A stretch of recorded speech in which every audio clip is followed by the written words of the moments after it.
sure that we're live on YouTube now because of our audience. All right, so what about so a MOB? minute for me just to.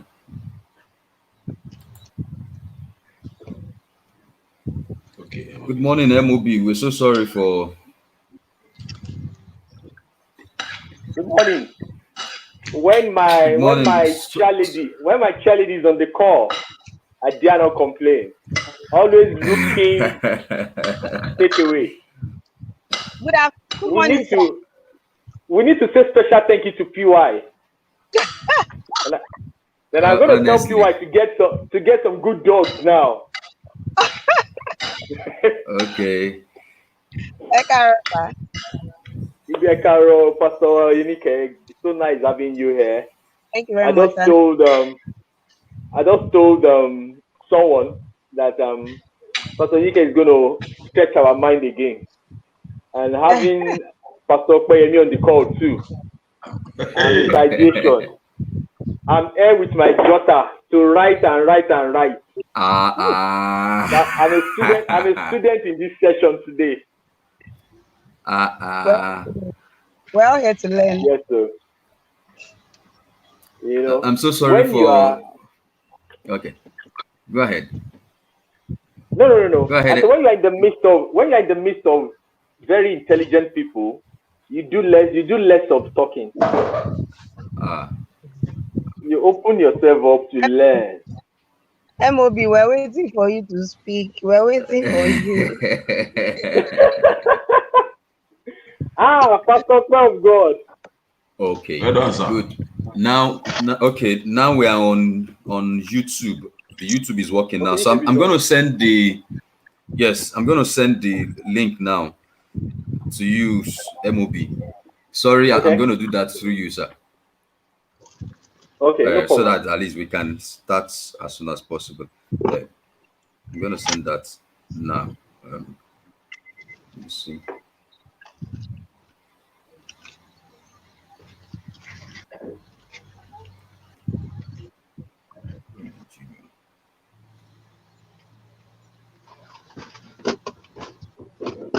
Share link.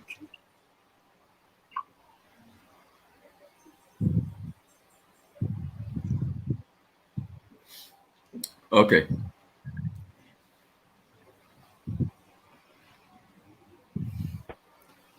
Sorry, it's now shared. I'm sorry.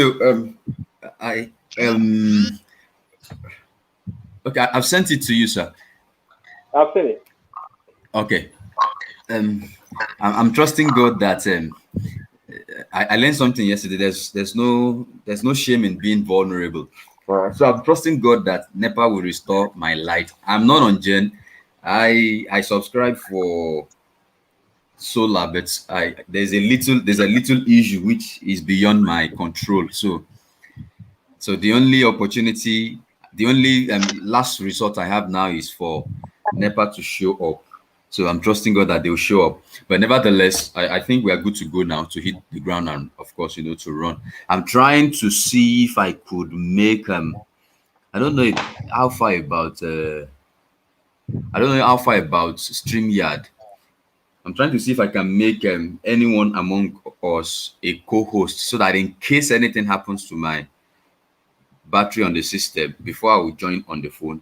At least the meeting can keep, going without anything. But I'm trusting God that at least I'm still on 44%. That should still take me like about 2 hours, 30 minutes, according to my system here. So um, I think we are good to go now. I think we are good to go. So I'm gonna go back to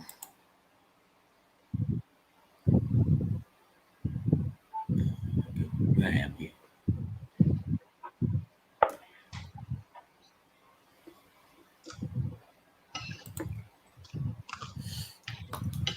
All right, good morning, everyone. We want to especially welcome you to this, money business masterclass put together as one of the means via which we could respond to,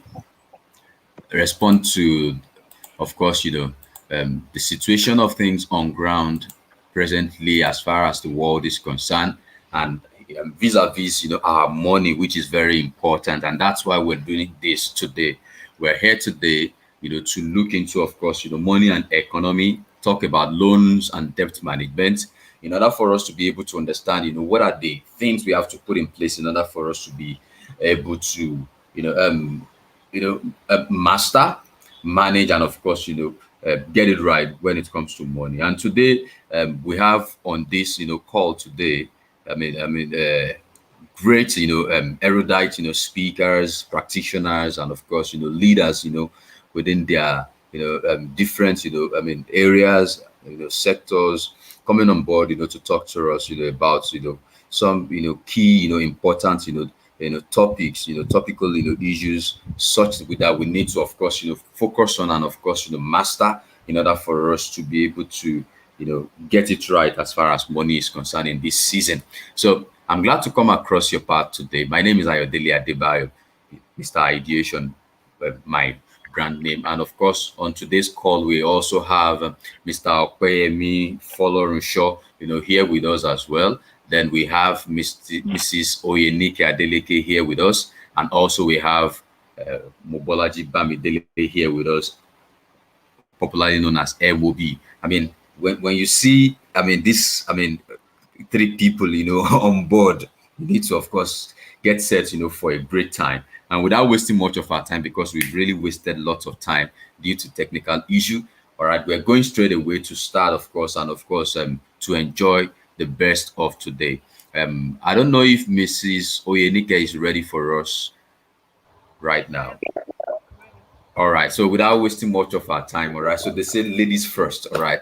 So we're gonna be, of course, I'm gonna be, leaving it up to Mrs. Oyenike to, take up the charge right now and take us through, the first, session we have this morning. It's gonna be very, very interesting.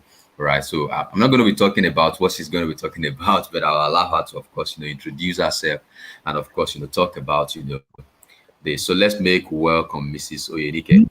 Over to you.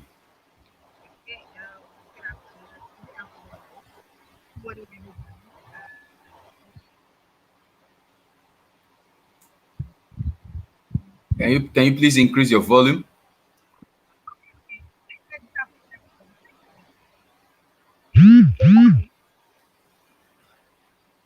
I can't hear you anyway. I can't hear you. I don't know if for that's I okay. can Make it a hear. little louder. Okay, can you hear me now? Yeah, it's Yes, better yes, now. Better better now. now. Yeah. Good afternoon, everybody. Good morning. Good afternoon. Okay, still morning. I want to thank Mr. Addition for this opportunity. Thank you for giving us this privilege. And talking side by MOB and Mr. Okwe is a great privilege. I can't wait to finish my session so that I can hear from them. And the issue we're talking about this morning is a very sensitive issue. Is money issues, and this seems to be a major problem when it comes to entrepreneurs and business owners and everything. But I've come to realize that at every phase in everybody's life, there are levels in every phase. So a lot of times we're in a hurry to move to the next level, having not mastered the intricacies and the lessons of the level we're in now. So a lot of times people feel like there's a problem. They feel like they have a problem because money is not forthcoming or money is not coming the way it should be. If you have not mastered a level, you might not be promoted to the next level. And that's one of the major things that I see happening around in businesses.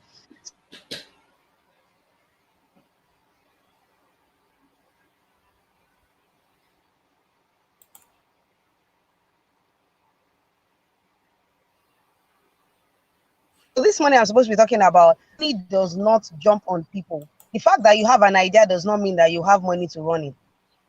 Your idea is not automatically equivalent to the fact that money will come. Like people will say, the rich man has an idea.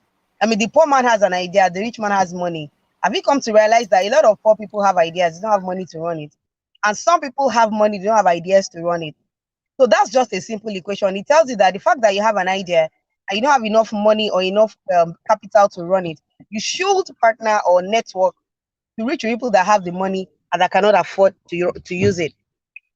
Okay, so one of the things that I feel that we should do is that we need to, number one, look for the right association. Look for the right association. You see, because when it comes to ideas, ideas don't just happen. It takes a process. Ideas takes time to get implemented. It takes a while for you to say, I have this idea, and the processes also has to come to play. I was just coming from a conference now, and I've come to realize that things that we see and we envy and we look at, oh my God, see this person has gone this far. You need to go and read up on their stories. You need to go and read up on everything they have gone to sacrifice, how they have gone from one stage to another stage before they are where they are now. So a lot of times we look at things and businesses and ideas, and we're like, oh my God, this person has gone far, far behind me. It's because that person has taken it one step at a time. One thing that I always tell entrepreneurs now is you have a process. Every phase of your life is a chapter. You need to understand that there are chapters in everybody's life, and you need to understand that you need to respect each chapter. There are lessons that come with every chapter. If you don't learn your lessons properly, you will not be able to move away from that stage. There are things that happen to me in life, and I tell people involved, I'm like, yeah, privileged to be a part of this chapter. This is a chapter in my book. If I'm to write a book eventually at the end of it all, and I want to title the book The Trials and the Lives of Oyenike, your name will appear because you are in this chapter. So when it comes to the issue of money, I want to stop this mindset of money is not a fair world. People say things like God has not distributed it evenly. No, no, no, no. Let's debunk all that. It's a mindset. You know the level that you're in now. You know your capacity. God knows your capacity, so He knows what to give you. Some people right now, if they get a 10 million naira right now, they will be destroyed. If some people lay their hands on 5 million naira, let me even say 500,000, that is the end of their business. Why? Because they cannot afford it. They don't have the capacity to use it or to function properly with it. So a lot of times I tell people that it's not about what you have, it's about what you have the capacity to carry. I know we're talking about money, so all the other speakers will come and build on it, but let me lay the foundation. Money is not the problem. It's how we get or handle it that is the issue. Money is not the problem. Money is not something that we should see as a major problem. Mm-mm. Money should not be seen like, okay, what's the essence of this? Am I having a problem? Is it a spiritual attack? Is it this? Mm-mm, mm-mm. Money should be put in the right perspective. Money should be understood, and that's the only way we can embrace it. Money knows where to go. Money knows who is ready for it. Money knows where to approach. But the thing is, until we're ready, we might not be able to get across our access to it. The money is a spirit. Money is a spirit. Money knows, is attracted to people, is attracted to situations, is attracted to things. So I want everybody to have this mindset. As I'm going to be talking about how to access this money, what to do with money, how to get a lot of money, how to get investors and all that. Your mindset in this situation is very key. Your mindset is very, very key. Because if the mindset is wrong, then there's a problem. Even if you lay hands on that money, it might not work. Another thing that I want to talk about is the fact that when we have ideas, we need to process the ideas. A lot of times, the passion to start our ideas push us to a level that we're not ready for. And then when you get there, everybody will get to make mistakes at one point or the other. But the truth of the matter is, when we get these opportunities, when we get these ideas, let's put paper and pen together and let's ask ourselves, what exactly is my decision? What do I want to achieve with this? Where am I going with this? What are the things that I need to do? What are the things that I don't need to do? Who are the people that have done this business before? What are the mistakes that they have made? How can I learn from these mistakes? What are the things that I need to avoid to fall in the same direction? Nobody knows it all. And that's why I took a session yesterday and I told them, I said, you need to learn to ask questions. You need to learn to make inquiries. If I do it like this, what will happen? If I don't do it like this, how will it end up? What are the challenges that we face in this industry? Every industry has its own challenges. COVID has even upgraded the challenge that showed us new things. What are the things that I need to watch out for? You have a mentor. You have people that on a normal day, when you meet with them and you say, this is what I want to do, they'll tell you, this is how to go about it. Don't do it like this, do it like this. These are major things that we need to have as foundation before we start looking for this money or attracting or employing the ways to get this money. Money is a magnet to get attracted to the right people. So if you look at it, money is not for you now. Ask yourself, am I ready? Am I ready to implement that idea? Am I even ready to get things in place? Do I have the process? Do I have the structure? Do I have the right mindset? Do I have the right people around me that can help me to navigate this water? Because when it comes to businesses, your terrain is also important. We're in Ibadan. Ibadan is a fantastic state. Ideas right here. Forget anything that anybody has to say. People are making money here. But the mindset of the people has to be put into consideration before you start anything. These are the major things that every entrepreneur needs to lay as foundation. Never jump into anything. Never start it because everybody is doing it. Never do it because they said that's what is trending now. Are you wired to do that thing? Do you have the capacity to run it? So that when money enters your hand, it will not be abused. The rich will always have amongst us. The poor will always have amongst us. Investors are around, but no one will invest in a business that you don't have a blueprint. When they ask you certain questions, can you answer the question? I hope I'm not alone. Can somebody hear me? Hello? Can anybody hear me? No? Anybody here?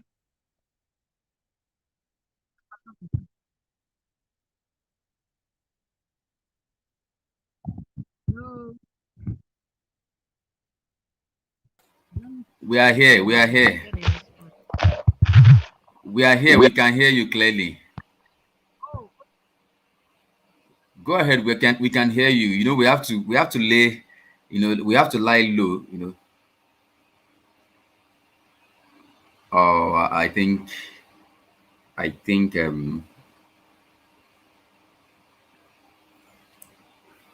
what happened? Okay, she wants to be sure we are here. We are here actually. We're just here, right? Um, they call it behind the scene. So we have to, of course, lie low behind the scene. So let's hope. Yes, we are here. We can hear you clearly.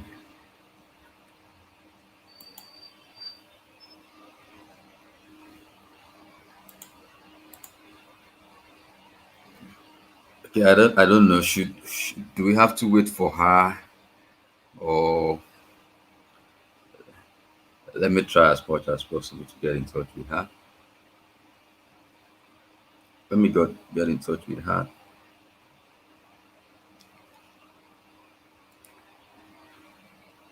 Because she's sharing some powerful, stuffs here. Okay. hello, can you hear me? Welcome. Yes, we can hear you. Go ahead. Okay. Okay, so like I was Yeah. saying, I'm trying to lay the foundation for most entrepreneurs before we start attracting or saying we want to get money, we need money. I wanted to lay the foundation to say these are the main things that we need to watch out for. These are the main things that we need to see as entrepreneurs and have the right mindset. Our environment does not determine a lot of things a lot of times. People lie on this issue of this is Ibadan, this is Lagos, this is Port Harcourt, this is Abeokuta. The first thing you need to work on is your environment. You as a person, there is difference between your environment and your environment. If you sort out your environment, you're fine. Anywhere that I find myself, even if it is a desert, when I bring out what is on my inside, I can build a city around myself, even in a desert. Why? Because my mindset has been programmed to see that what I need is me, is not what is outside. It's what is on my inside that can influence what is on my outside. So there are trials, there are temptations, everybody will go through it. But you can minimize the mistakes you make. You can minimize the kind of challenges you're facing if only you can work with the right people, talk to the right people, and get the right network. Every business has challenges.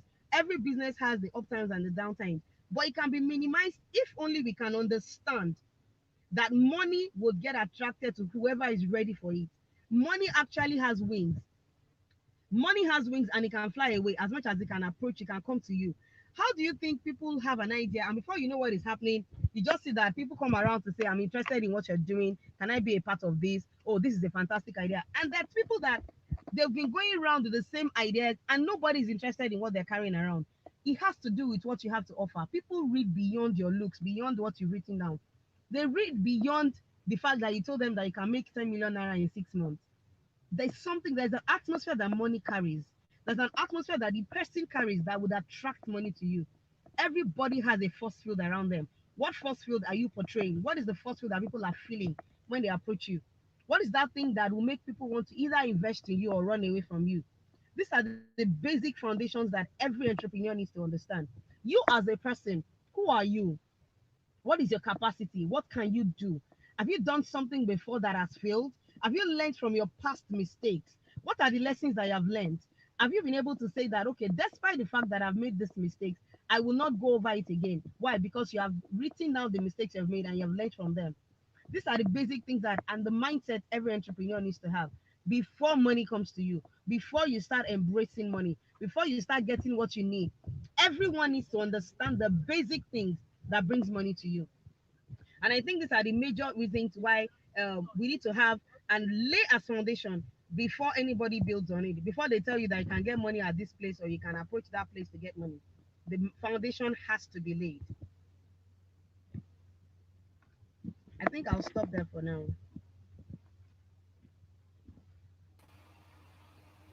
Thank you so much, Mrs. Adeleke. Thank you very much for such a powerful, foundation. I love that. I think one of the things I really love about your sessions every time is the fact that, I mean, so down to earth, practical. There's no forming about anything. You go straight to the point, and of course, hit the nail on the head. I sincerely appreciate that. Thank you so much. All right, okay. So for now, let me just quickly look at our time, but nevertheless, let me take my. I'll just take my session straight. From where you stopped. Then I I'm sure after this, after each, I mean, talk sessions, we're going to be having an open chat whereby at least we can all contribute on, what has been said, so far. But before we got there, I think let's go on this shortly. All right, permit me. I'm going to be sharing um, my slide. Okay, so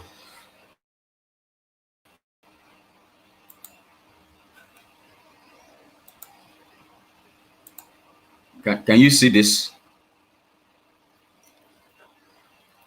I want to believe we can all see this anyway. I'm also trying to. Okay, don't mind me. I'm doing the work of, I mean, two, three different persons here at the same time. But don't mind me. Just to, of course, be sure that at least everything is intact, because I'm also, monitoring, the live streaming on YouTube here as well. All right. Okay. So quickly, I just want to talk to us about, something I consider very, very powerful and very fundamental as well when it comes to the issue of money. I didn't understand this until when I went for my emotional intelligence, certification program some years ago. I think in year 2016. Yes, 2016 thereabouts. So until then, I understood some certain things, as far as myself, I mean, was concerned. Then from there, I was able to, of course, I got to the level whereby, I went further to do some one or two researches, that came about, some certain things, which is very important. So, and that's what I want to, of course, share, with us this morning. It's very important. And we need to understand this, that emotion is part of our human nature. And that's what I'm talking about. How can you, discover, how can you discover your money scripts? And when I'm talking about money script, I'm of course also talking about, the sustained, emotional paradigms we all have around money. And the truth of the matter is that we all have it. The young have it, the old have it, the wealthy, have it, the poor have it, then the broke also have it. I won't say more than that. All right. So I mean, it's actually, it cuts across everyone. And the reason is because we need to understand this, that emotion is part of our human nature. It is the information system that speaks of, what we are experiencing, and of course also drives, our action when it comes to the part of responses or reaction, towards, whatever experience we're having. Of course, our emotion is actually, responsible for that. And you need to understand this. We are first and foremost emotional creature. All right. Now, as spiritual as we tend to be, or that as we may want to, of course, be, we need to understand that with that. we are first and foremost, emotional creature, all right, which is very important. I know we are spirits, all right, but when it comes to, of course, the reality of experiences and all the likes, now we are first and foremost, emotional creature. Then, a few weeks ago, I was actually, running a study, about the Holy Spirit, and I also realized that there's, of course, also something called emotion, to the Spirit, but that's not, of course, for the sake of this class anyway, right? Because Bible says that the Spirit, of course, also, it has a feeling, it's feeling we can't actually, explain, right? Okay, so you are also, you are activated and motivated by emotions, and all of this, play, critical role, in your life. Emotions are drivers of our behaviors, as they automatically tell us what is important or what is unimportant. All right, you are here today because a particular emotion makes you feel, you felt something, and you feel it's important for you to be part of this today. Right now, you are watching this, you are taking notes, you are paying so much attention, all because something tells you that you have to, of course, pay so much attention to this. Emotions drive us and lead us both consciously and unconsciously. So we feel physical sensations, both positive and negative, because of certain chemicals, that are automatically released due to external and internal stimuli. All right, that one, if you have to sit down with this one will take us a lot of time. But of course, we need to understand that there are chemical reactions, within our body system, and of course, all of these things, coupled together, determines, of course, some certain things. It determines how we respond and react to, some certain things. I've said this several times, to people around me. Sometimes somebody is not so happy with the way somebody is behaving, is reacting, is responding to this, and the likes, blah blah blah, and it looks like as if this person is mean, is inhuman, and all the likes. Then I tell the person, yes, you might be right actually, but of course something is actually responsible for that, and it's of course, or emotions, which is very powerful. So I said that to actually say this, that we cannot rule out the place of emotions within our life, and of course within everything that happens to us as a person. Our everyday habits, routines, rituals, attitudes, perceptions, they are all influenced by our emotions so much that we don't even realize that we are programmed by them. So our emotions actually got us programmed, and this is the simplicity of what I'm trying to say. All right. Yesterday I was watching my mentor, speaking, Olakunle Shorin, yesterday in the program, and he said something. He said, all right, from the first 18 years of our life, we're actually programmed, the first 18 years of our life programmed us, for the rest, of our years. So, so from the level of innocence, to the level of victim, to the level of preferences, and to the level of prejudices, So we're actually, programmed, either we like it or not. So one of the programming we derive from our emotion is what we call the money script, and it's just a part or out of the scripts that we run as human being. That's what we're looking at today. So what is money script? Money script is an emotional program or pattern that determines how we approach money, how we think about money, and how we handle money. It is a typical unconscious program derived from childhood to adulthood. That was what I mentioned the other time that Olakunle Shorin actually mentioned. But of course, that's the truth, because you realize that the moment you are actually being given birth to, all right, you are only innocent for just let's say maybe 1 or 2 seconds. The moment you got here, you are a victim of adults, adults around you. So they start telling you this is what you should do, this is what you shouldn't do, blah blah blah, and they condition your mind. Now, all those things they tell us to do and not to do, all those things that they were also doing, practicalizing, around us from childhood to adulthood, actually, built us, built unconscious program within us. And one of such programs is, the money script. So it is passed down from generation to generation within families and culture. Time will not permit me to really, break that down. But this is where we're going today, and I want us to really pay attention to this. All right. I used to say this a lot of time when people have money problem. Now I've realized that most of the time what we want to do is we are so quick to want to solve the problem about the money. All right. For example, when somebody is not having enough, we're so quick to say, okay, I want to be having, much more money and all the likes. But we all fail to realize that something is actually responsible for that. And part of what is responsible for that is, of course, the money scripts, the programming that we have received, within the first 18 years of our life, of course, now running, or serving as the templates, or it serves like auto run as far as some certain areas are concerned. So when it comes to money, it also works, in the same light as well. I don't know, can you hear me, please? I hope you can hear me. I hope you can see what's actually going on here.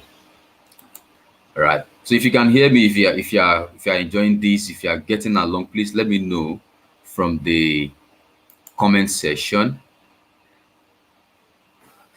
Okay, thank you, sir. Thank you. All right. So that's how it is. So let's look at this. It's very important. It's very critical. So I said when people have money problems, they are quick to want to solve their money problem, but of course sometimes they forgot to understand that it's not all about solving the money problem. It's all about solving exactly what's the program, because there's a program behind what everybody, what every one of us, what we do.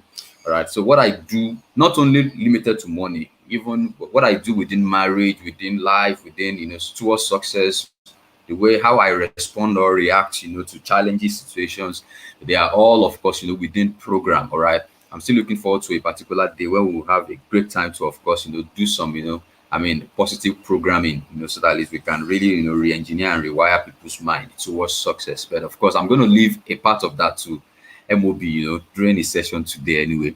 All right, but it's very important. So let's look at this. So when it comes to money scripts, now I didn't create this money script. So let me quickly mention that I didn't create it. All right, it was actually created, by someone.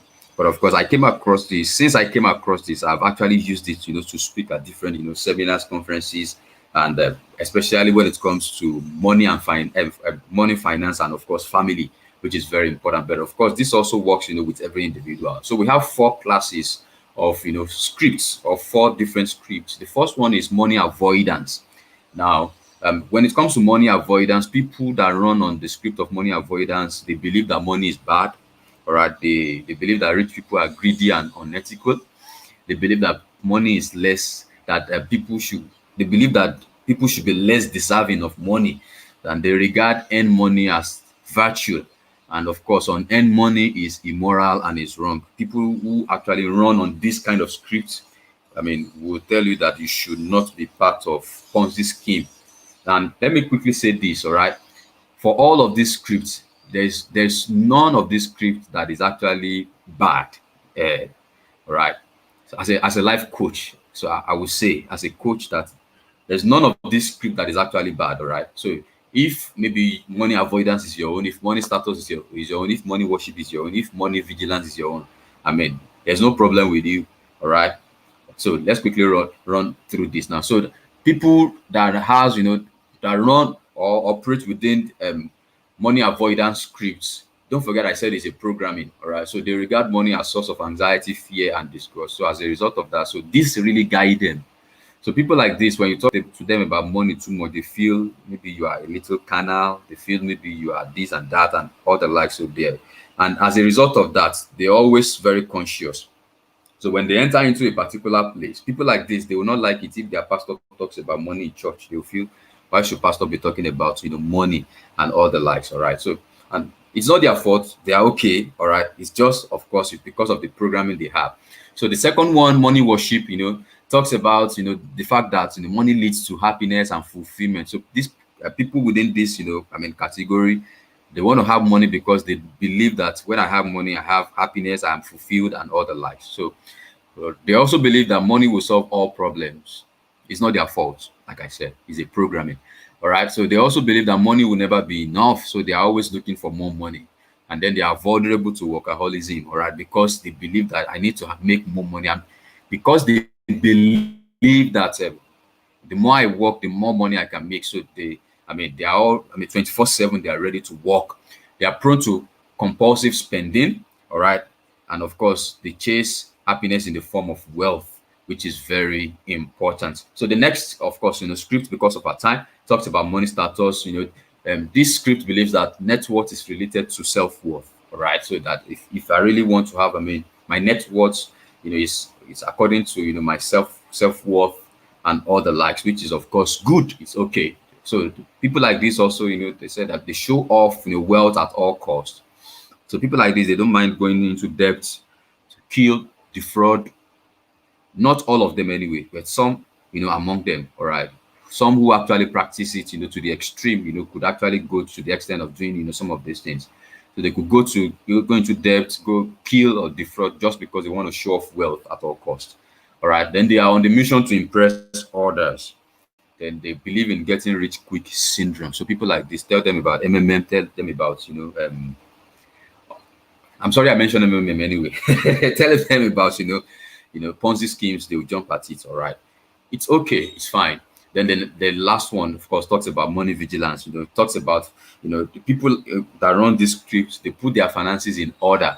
All right. If it is not, if it is not budgeted for, then we cannot, of course, go for it. They are very frugal. They deny self-basic comforts.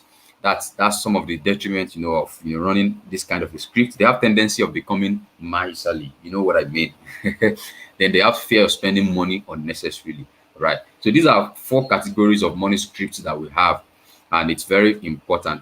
Sorry, there's something here. This thing is covering something here. What I actually put there is, I call it script overlap.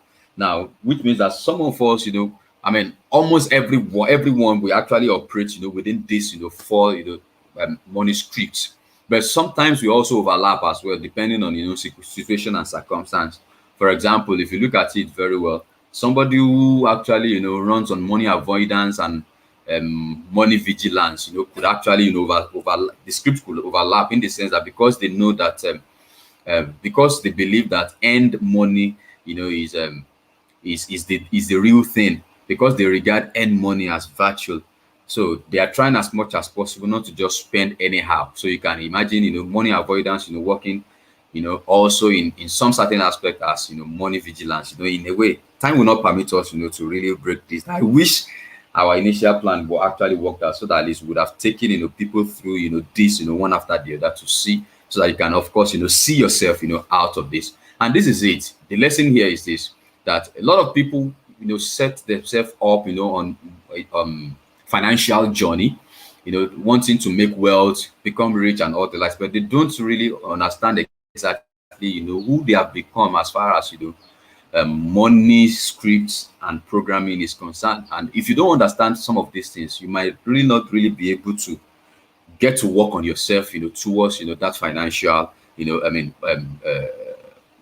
independence, freedom, wealth, and all the likes, and which is very, very important. So the essence of this is now to take you to a level whereby you are able to work on yourself and analyze your manuscripts, vis-a-vis, where you're going. And let me say this, your manuscript is not a problem until it becomes, a square peg, until it becomes a square peg in the round hole of whatever goal or vision you have for yourself as far as money is concerned.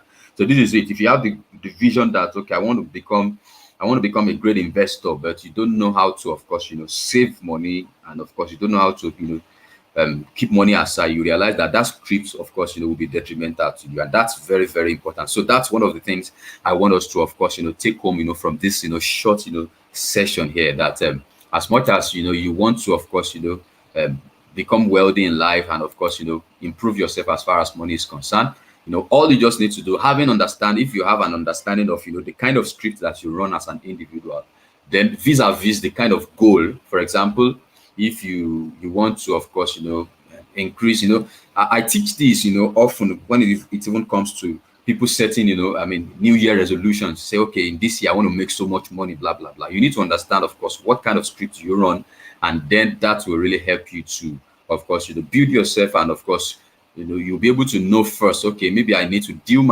with myself as far as this also and so is concerned, in order for me to be able to, of course, focus on this and then achieve this. So it's very important for you, to understand that you cannot, of course, take your money script with levity. Every time you need to understand, all right? And if you actually have a particular money script that you don't really love, you don't really like, what you have to do is for you to look for a particular environment that upholds, the kind of money script that you want. All right. So get yourself immersed within that environment, and gradually you realize that you gradually be on your way to start to unlearn some certain things, and then you begin to relearn some new things that will make you to take yourself to the level whereby you start to, of course, operate, on the right scripts that will help you to, achieve whatever you need to achieve. I hope you've been able to, of course, pick out some one or two things, out of this, because I need to stop now in order for us to be able to take, of course, on the next speaker. Thank you. Okay, Mr. Okwe, let me add Mr. Okwe to the stream because he's coming next now. All right. Okay, so without wasting much of our time, let's welcome Mr. Okwe for his session. All right. Good morning. Can you hear me? Let me share my screen. Okay. Let me share screen. So many to share.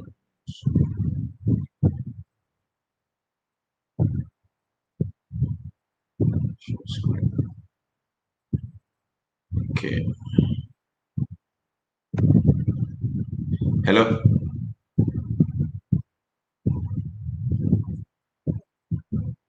Hello.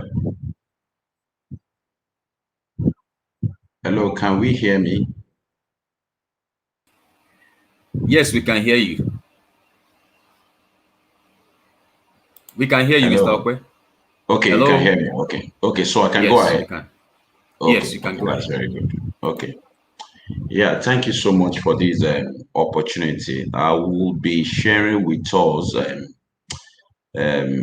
understanding financial leverage. And then, based on my experience in the banking sector and working with SMEs and taking classes on finance generally, I've come to understand that there is one fundamental truth, or there is one fundamental concept that people to know when it comes to managing their finances. And this concept is the concept of financial leverage. And then, based on my experience again, I also feel that one of the things that cause problem for people, especially for small businesses, is this case of financial leverage. As important as leverage is, it's a tool that can make business grow fast, and it's also a tool that can destroy business if it is not properly harnessed or properly managed.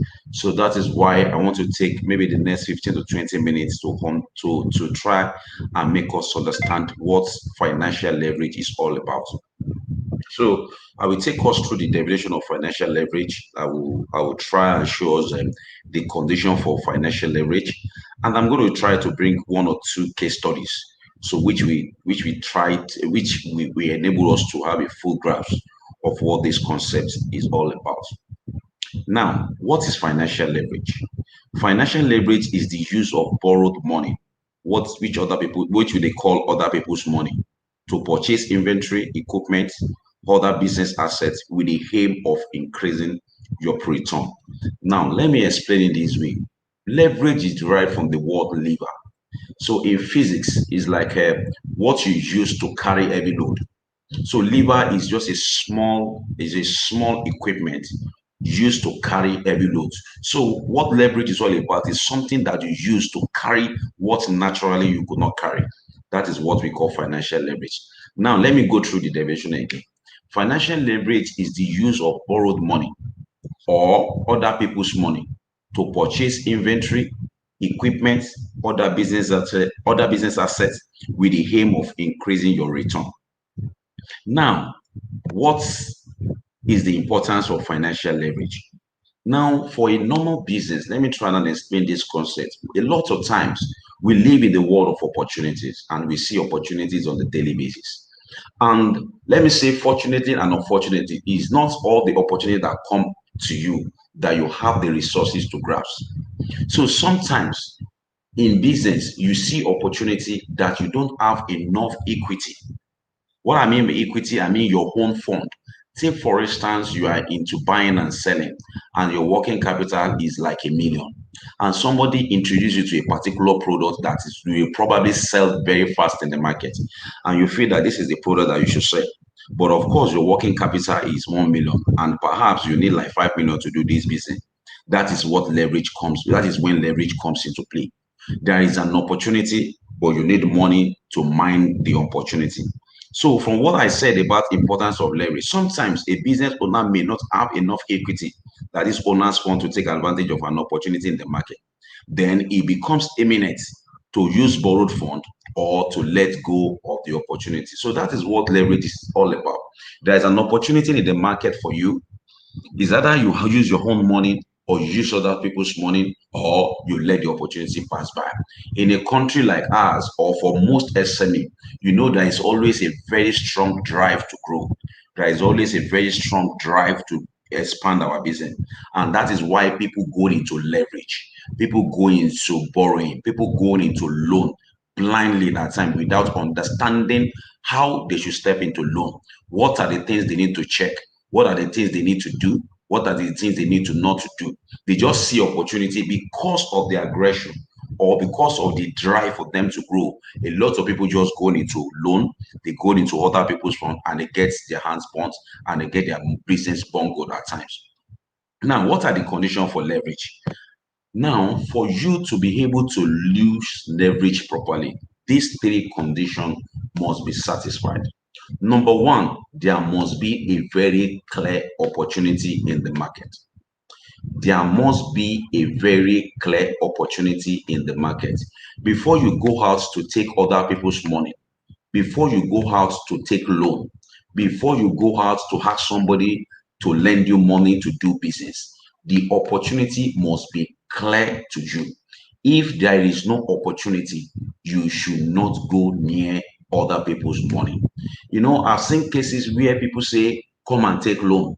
I've seen cases where a particular bank in Nigeria says people should come and take quick loan, and people just go out to apply for these loans without even sitting down to say, what am I going to use this money for?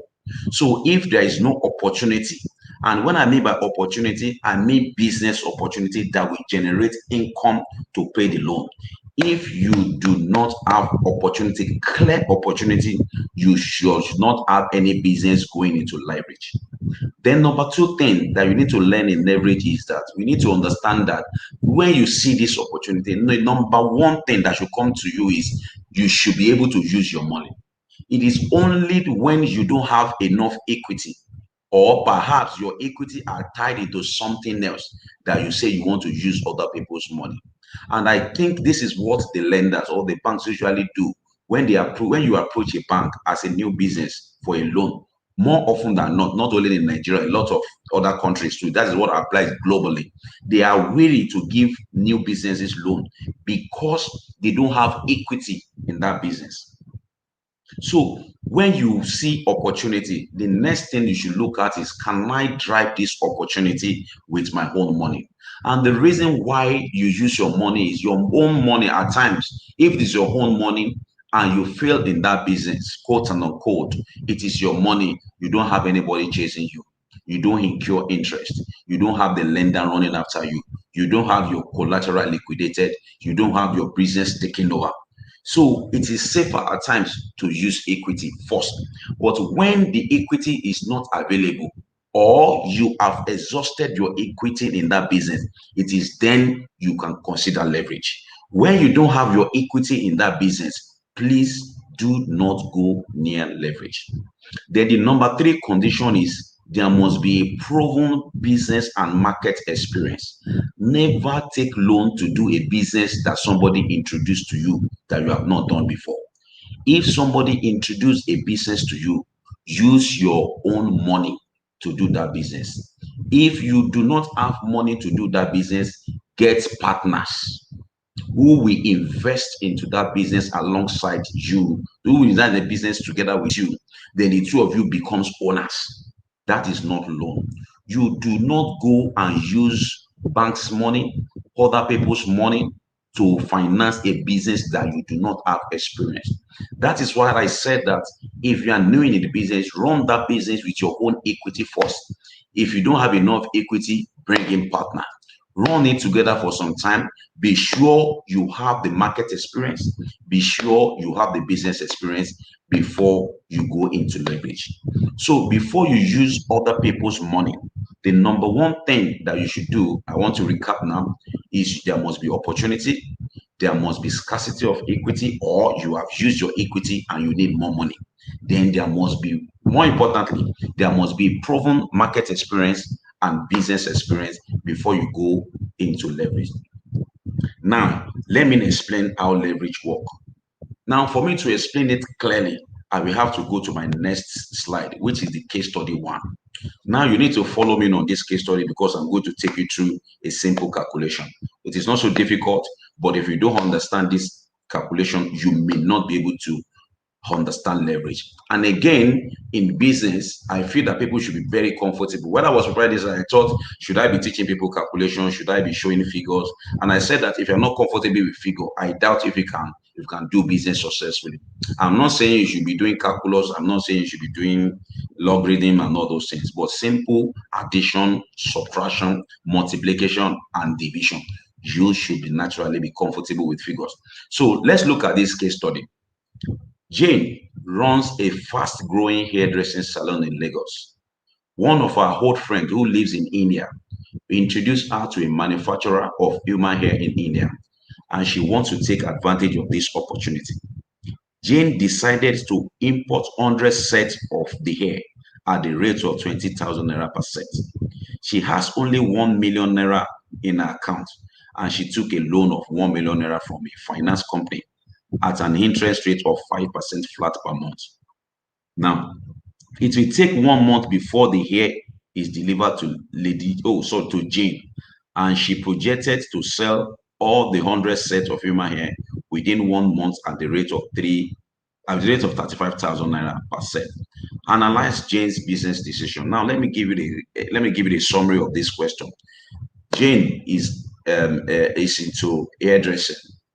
Somebody introduced her to a business, and this business, to buy human hair from India, and this human hair each will cost her 20,000, and she wants to buy 100 sets. 100 sets at the rate of 20,000, she will cost her 2 million, which means that she needs 2 million to do this business. However, she has 1 million, and she decided to take another 1 million naira loan, that is other people's money, at an interest rate of 5% flat per month. Now, our projection is that she'll be able to sell this human hair in 1 month. That is, she'll be able to sell this human hair in 1 month. That's the whole of 100 sets, and she'll be able to sell it at 35,000 naira per set. Now, let's look at this. So now the question is, we should analyze this business decision. Does it make sense? Does it not make sense? Now, let's look at the analysis. The transaction cycle is 2 months. I hope you understand how we got it 2 months. Remember that it will take her 1 month to get the human hair into Nigeria from India. Then you also take her 1 month to sell the human hair. So if she take the money from the lender, it will take her 2 months to complete the cycle before she will return it. Now, what is the cost of sale? Like I said earlier, she's buying 100 sets at the rate of 20,000 naira. That is 2 million naira. Then what is the sale? She's selling at 35,000 naira. 35,000 times 100 sets, that is 3.5 million. What is our profit? Our profit is 3.5 million naira minus 2 million naira, which gives us 1.5 million naira. What interest is she going to pay to the lender? Remember, she took the loan for 2 months at the rate of 5% per month. That is 5% of 1 million naira times 2, and that gives us 100,000 naira. Then what is the net profit to Jane? Remember that she made 1.5 million naira from the business, and then she paid the lender 100,000 as interest. So what is left for Jane is 1.4 million naira. Now, what is the result? What is the return on investment? The return on investment, how much did Jane invest in this business? She invested 1 million naira, not 2 million naira. Our own money in this business is 1 million naira. The other 1 million naira is other people's money, and that is leverage. Now look at the results that she got. She got a return of 1.4 million naira as against 1 million naira that she invested. That is 140% return. Now, let us look at the note below. Note that if Jane has used note that this Jane has used leverage, she would have invested only, if Jane had not used leverage, she would have invested only 1 million naira equity and gained 750,000 naira. Remember, if Jane had not used leverage, that is other people's money, if she had not taken the 1 million naira loan, she could have done the business with that 1 million naira that she has. Remember that she will not be able to buy 100. She would only be able to buy 50. And of course, she won't be able to get a profit of 1.5 million. She will get a profit of 750. Now, if you divide 750 by 1 million naira, it means that Jane will probably get a return of 75% as against 140 that she got using leverage. So this example shows us the benefit of leverage. And what is that? That means that there is an opportunity for Jane. The opportunity is to bring this good from India at a very low price, 20,000 naira, and the market in Nigeria can take it at 35,000 naira. So because she needs to buy 100 sets and she has 1 million naira, she quickly took other people's money, 1 million naira, added it to what she got. At the end of the day, she was able to make 1.4 million naira as against only 750,000 naira that she ought to make. This is what we call leverage. This is a very good use of leverage. You use other people's money to get more money. Leverage is a magnifier of profit. From the definition I gave earlier, I said the opportunity must be there. In this case, there's the opportunity. Then I said that the equity, there is a scarcity of equity. In this case, she had 1 million naira and she needed 2 million naira. Then again, I said there is a proven market experience. She has experience in hairdressing. She knows where to sell the human hair. She knows where to source it. She understands the market, and that's how she's able to make money. So leverage is good if it is properly used, as in the case, so the one that you have seen. Now let's look at another case study as I drive home my point. Now look at this second case study. Paul has a contract to supply 1,000 chairs to a primary school. The value of the supply contract is 15 million naira. That is 15,000 naira per share. Now, and Paul is expected to be paid 30 days after delivery of those chairs. Now, because of some unforeseen circumstances, it took Paul 3 months to complete the supply of the 1,000 chairs, and each cost him 13,500. Paul had raised 3.5 million and approached a small finance company for the remaining 10 million. The loan was granted at an interest rate of 5% flat per month. Analyze Paul's business decision. Now, let me give you the summary. Paul got a contract to supply 1,000 shares to a primary school. It looks like a government contract. The value of the supply contract is 15 million naira, which means that they price it at 15,000 naira per share. So if you multiply 15,000 by 1,000 pieces of chair, then you have 15 million naira worth of contract. Paul is expected to deliver this contract in 30. Actually, if Paul deliver this contract, it will be paid after 30 days, expectedly for a contract. You want to supply the chair, then you will be paid 30 days later. Now, this question is telling us because of unforeseen circumstances, it took Paul 3 months to complete the supply of the 1,000 chair, and each cost him 13,500 naira. Paul raised 3.5 million. So which means that his own equity in this business 3.5 million.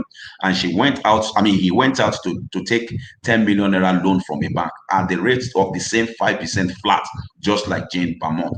Now we have to analyze Paul's business. Now, analysis of the case study 2.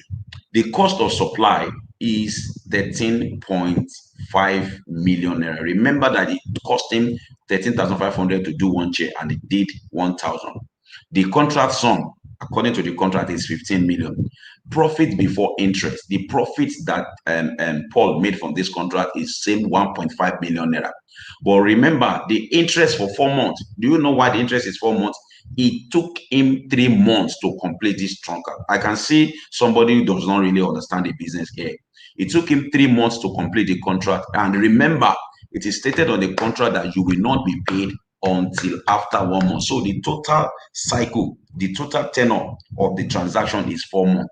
Remember that it took 10 million naira at 5%, and then 5% of 10 million naira multiplied by 4, that is 2 million naira.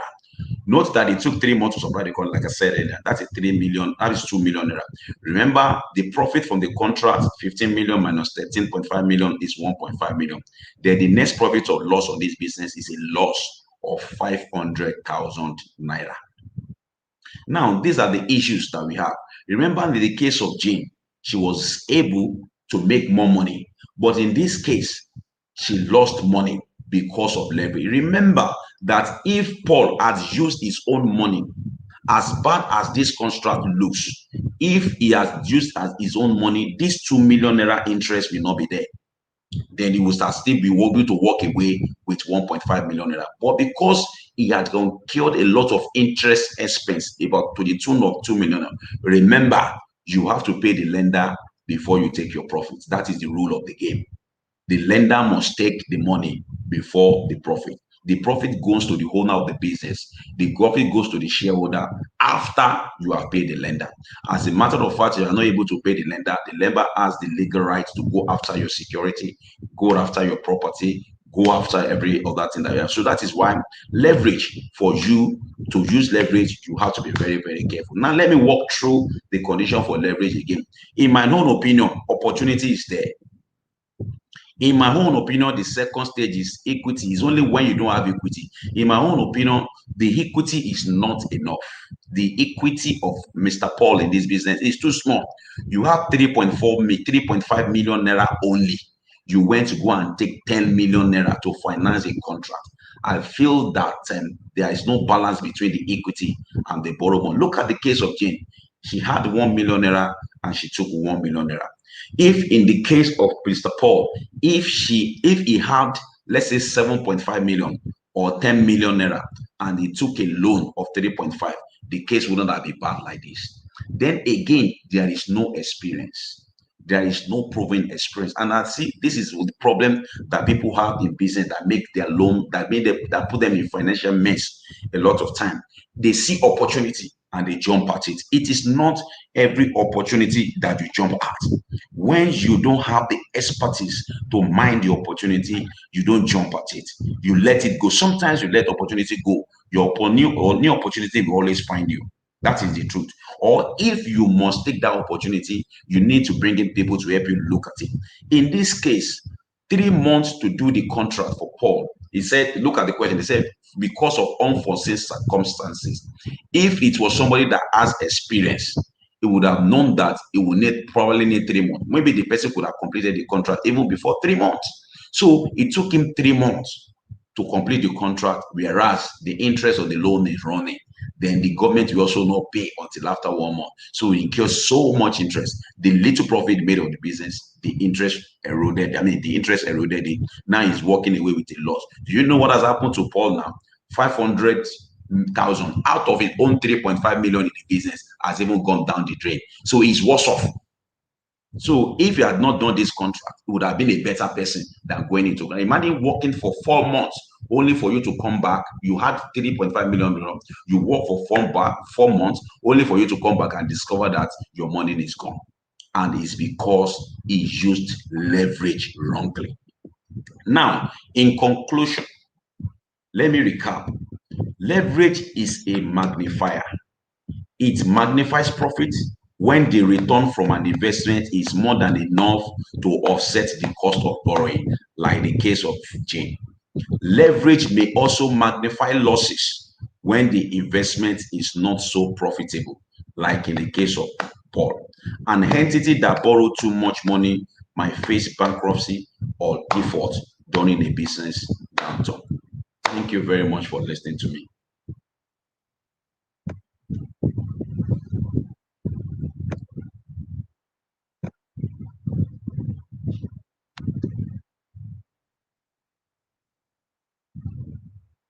Stop sharing. So I think I can stop sharing.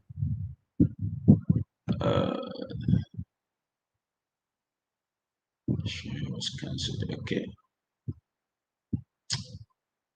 Hello, are we still in the room?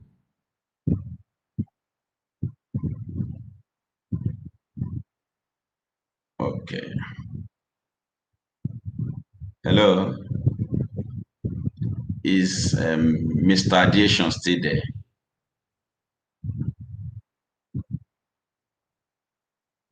Okay, I think. Hello. MOB, are you in? Hello.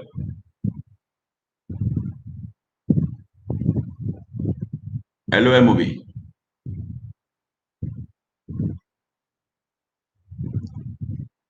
Hello.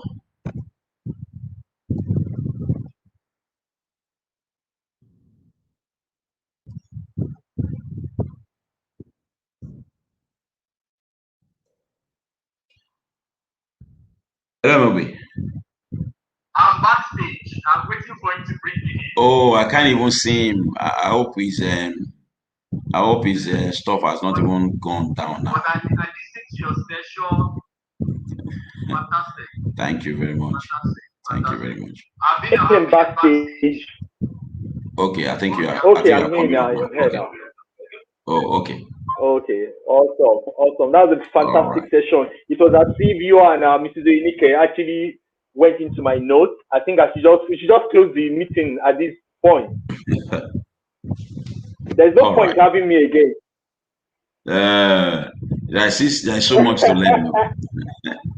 there's There's there's so no much to point learn. having me again because two of you have taken my notes. You've gone into my, I was looking at your session and there was something I wrote in my note here. I said, money education will change your financial future.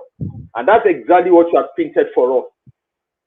I remember there was a time someone introduced a business to me years ago and I picked a loan from the cooperative and I dumped the money into the deal. And lo and behold, I just saw 2 million naira went down the drain. And for me, that was lesson on the street. I call such sessions MBA on the street. So Mr. Okwe, thank you for that session. I'm just waiting for Mr. Addition for us to know what's next or whether I'm ready to start my own session now. I don't know. So let's wait for him to. Okay, Mr. Addition is there. Let's make welcome MOB, the great MOB. You have the floor already. Wow. Let's go ahead. It's been a wonderful session. Let me first of all thank Mr. Addition for the opportunity to be here today. And I'm not taking it with levity at all. Mrs. Oyenike started raising the dust. At the point, I was like, Mrs. Oyenike had practically read my notes, and Mr. Folorunshot too did a fantastic job. I have 20 minutes to spend with us, and I'm going to make sure I'm within that 20 minutes range. For if you are here with me, I always start my meetings with gratitude. I'm so big on gratitude, and I want to be sure I'm talking. I have some people listening to me. Can you just type in there, even Mr. Addition too? Let me just type something for me. What you are grateful to God for? What are you grateful to God for? What are you grateful to God for? I love the way Ms. Enike started. She started with the fact that money is a spirit. It is attracted to people. I'm just going to go in from there because I'm supposed to talk about the money mindset of the new economy. I mean, what had happened is just discovered that COVID-19 had turned the whole world around. The world is never the same and will never be the same again. There were things that you and I never knew were possible before, but post-COVID, those are the things. Oh, I like that. Grateful to God for God's mercy. I like that. Now I know that I'm here. If it's still in the house, just let me know something you are grateful to God for. By the time, then Mrs. Enike said something about money get attracted to who is ready for it. And for me, that is why it is called currency. It's something that flows. It's like a current. It flows. It's like, for me, I just believe it goes in the area where it is respected. Then but Mr. Folorunshot took us on another ride, and I just summarized his own ride with his own session with the fact that money education will change your financial future. Let me just quickly establish that money education will change your financial future. So the money mindset of the new economy, I started by telling us that The COVID-19 crisis significantly accelerated the future of work, finances. A lot of people were caught unaware. I saw, you can imagine the kind of messages people were sending. A lot of people didn't find it funny. But at the same time, COVID was another opportunity that some people needed to launch them to the next phase of their life. One of my friends shared a story with me how someone very close to him was given 80 million naira by an investor during the lockdown. The person just sent for him and said, you know what? I don't know what to do with these 80 million. Can you take this and give me something on monthly basis or quarterly basis? He said that was huge. It's because, someone can do that to you because they know you can manage it. You can do it. I just needed to establish that before going into my note. Because of my 20 minutes, I want us to look at the background, the process of understanding, your perception and belief, then mastering your perspective. Mrs. Enika has made the job very easy for me by saying your mindset is very key. So before I go into my note, that's exactly what I'm talking about.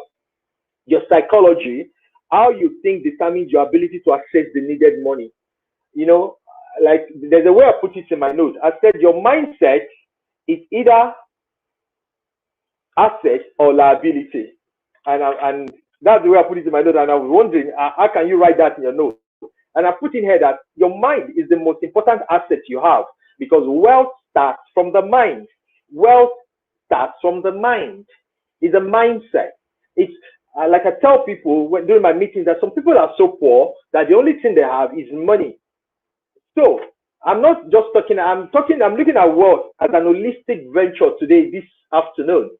So the process of understanding, the goal of knowledge is not to recall, it is to be able to take action. So everything you're learning, everything you've taken down today, what are you going to do with them? I'm starting from that premise because the goal of knowledge is not to recall, it is to be able to take action. And let me start by saying what you know may be wrong. And someone is saying, why are you saying that? Yes, what you know may be wrong. And that's why I put in here that your ignorance is a choice. John Maxwell said something that stayed with me for a very long time. He said the greatest gap in the world is between what you know and what you're doing. So one of my main objectives this afternoon or this morning, I think it's afternoon already, is to help us to close that gap as much as I can do. So what are you doing to consciously close that gap? So that's why I'm celebrating the people that are on this call, that are on this session this afternoon, because the world is full of people who are not happy with their results. Yet they continue to do the same thing, think the same thoughts, say the same thing, take the same action, and they are amazed that they are still getting the same result. But they are not happy with their results.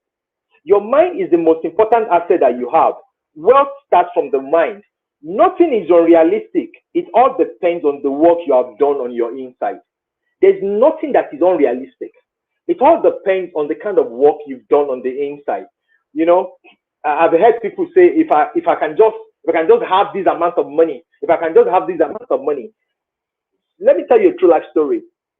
Someone came to my office one of those days. He was working, I think he came to service the AC, and he was sharing with someone. And he said, I wish I can get this amount of money. This is what I would do. This is what I would do. And I was just there listening to him.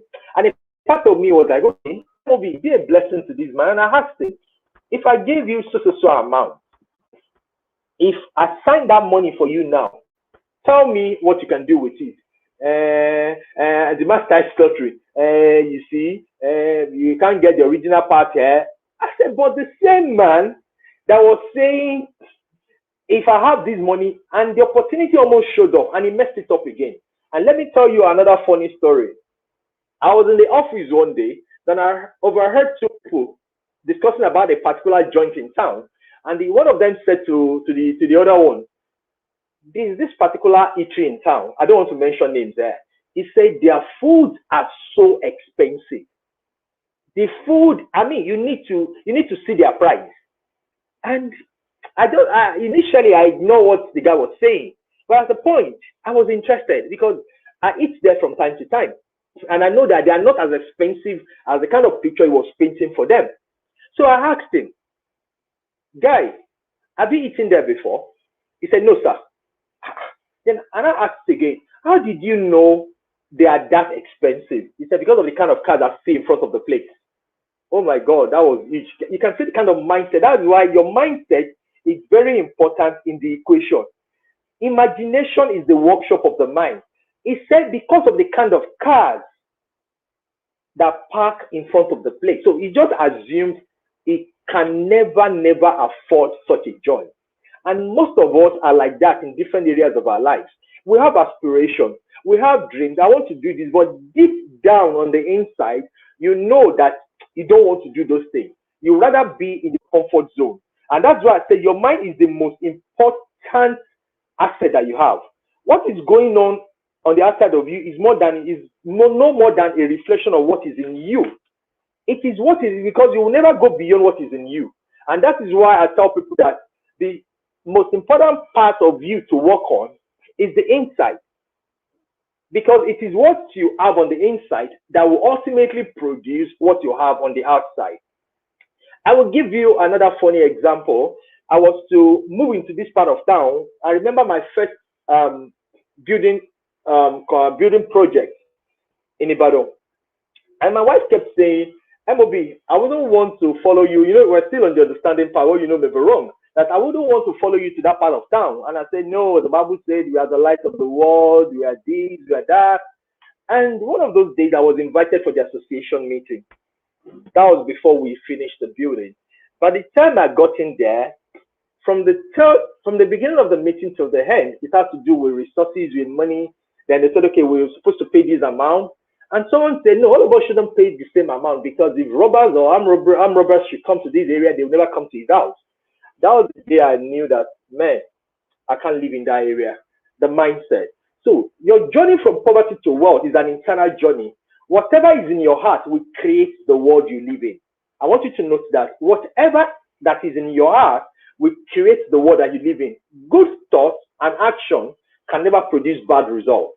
The same way, bad thoughts and bad action can never produce good results. What is going on outside of you is no more than a reflection of what is in you. The reason most people cannot produce wealth is not because they don't want to. No, it's not because they don't want to. It is because they go about it the wrong way. They spend their time trying to get the money rather than changing so the money comes to them. You remember, Mr. Inike said, money is a magnet. And I totally agree with that. You need to attract it. You need to attract money. If you want to improve your outer world, you must first of all improve your inner world. Greatness, according to Robin Sharma, is an inner game. I have something in my slide there which I hope to share with us later after the meeting. I'm going to send it to Mr. Ideation. He said, if you try to chase the cat, it will always run away from you. But if you have what the cat wants, it will come to you. So the key word is there, attract the cat. Attract the cat. What is it that you need to know? What is it that you need to have? What is it that you need to be doing to be in that desired state, in that desired league?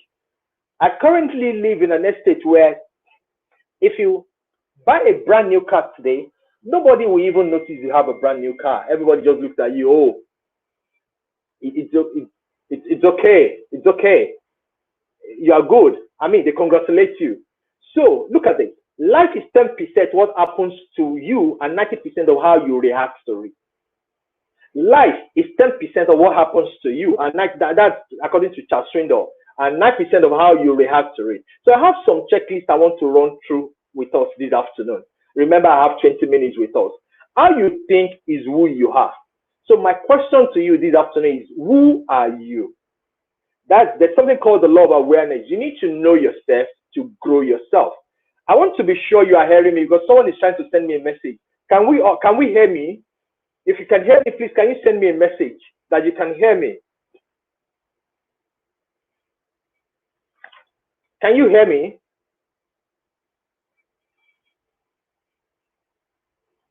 Oh, thank you so much, Mr. Ideation. So, like I said, how you think is who you are. Money is amoral. It is neither good nor bad. It takes the character of whoever is holding it.